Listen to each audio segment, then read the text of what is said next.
اور اس حوالے سے صحیح مسلم میں ایک بڑی پیاری حدیث ہے کہ ایک شخص تھا جس کا نام تھا ضماد. ضماد تو نہیں، عربی میں ضباد کہیں گے، ضاد میم الف دال. اس کے بارے میں مشہور تھا کہ وہ جن نکالا کرتا تھا. وہ مکے آیا کہیں تو اس کو پتا چلا کہ اس طرح مکے میں ایک شخص محمد صلی اللہ علیہ وآلہ وسلم ان کے ساتھ اس طرح کا مسئلہ ہوا ہے. کچھ عرصے سے وہ اس طرح کی باتیں کرتے ہیں. غار میں چند دن کے لیے گئے تھے. لوگوں نے پھر مشورہ کیا تو اس نے کہا کہ مجھے نبی علیہ السلام کے پاس یعنی محمد کے پاس لے چلو. وہ آیا، اس نے بڑے یعنی اخلاقی انداز میں کہا کہ اے محمد، اگر آپ چاہیں تو میں آپ کا علاج کر سکتا ہوں. میں جنات کا، اسیب کا، اس طرح کا جو سایہ وغیرہ ہوتے ہیں میں اس کا علاج کرتا ہوں. تو آپ صلی اللہ علیہ وآلہ وسلم سے اس نے کہا کہ آپ بتائیں آپ کیا بیان کرتے ہیں، آپ کو کیا پرابلم ہے. تو آپ علیہ السلام نے چند الفاظ پڑھے،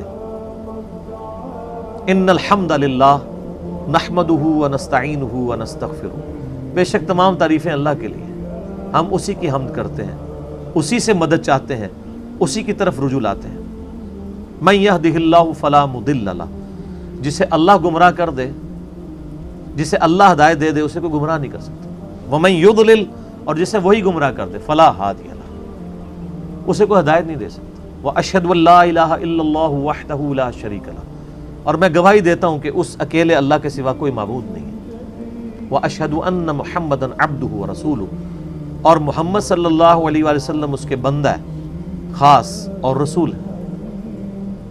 اس کے اوپر ایسا روب طاری ہو، اس نے کہا یہ آپ نے کیا کلام پڑھا ہے؟ دوبارہ پڑھے، دوبارہ پڑھا. اس نے کہا ایک دفعہ پھر سنائیں.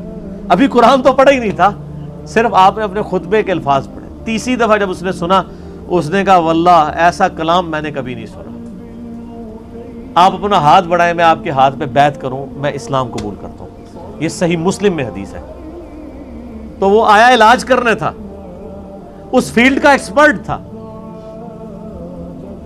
جس طرح آپ دیکھ لیں کہ جادوگروں نے اسلام قبول کر لیا تھا، ان کو پتہ چل گیا تھا کہ موسیٰ علیہ السلام جو کچھ کر رہے ہیں یہ جادو نہیں ہے، کیونکہ ہر ایکسپرٹ اپنی فیلڈ کو جانتا ہے.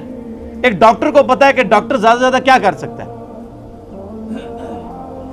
اور اس کے سامنے کوئی ایسا ایکسپیرینس آ جائے وہ کہے گا یہ ڈاکٹری میں پاسبل نہیں ہے. جادوگروں کو بھی پتا تھا کہ جادوگر آنکھوں کا دھوکہ کرتے ہیں، یہ تو فزیکلی کر کے بتا رہا ہے، یہ جادو نہیں.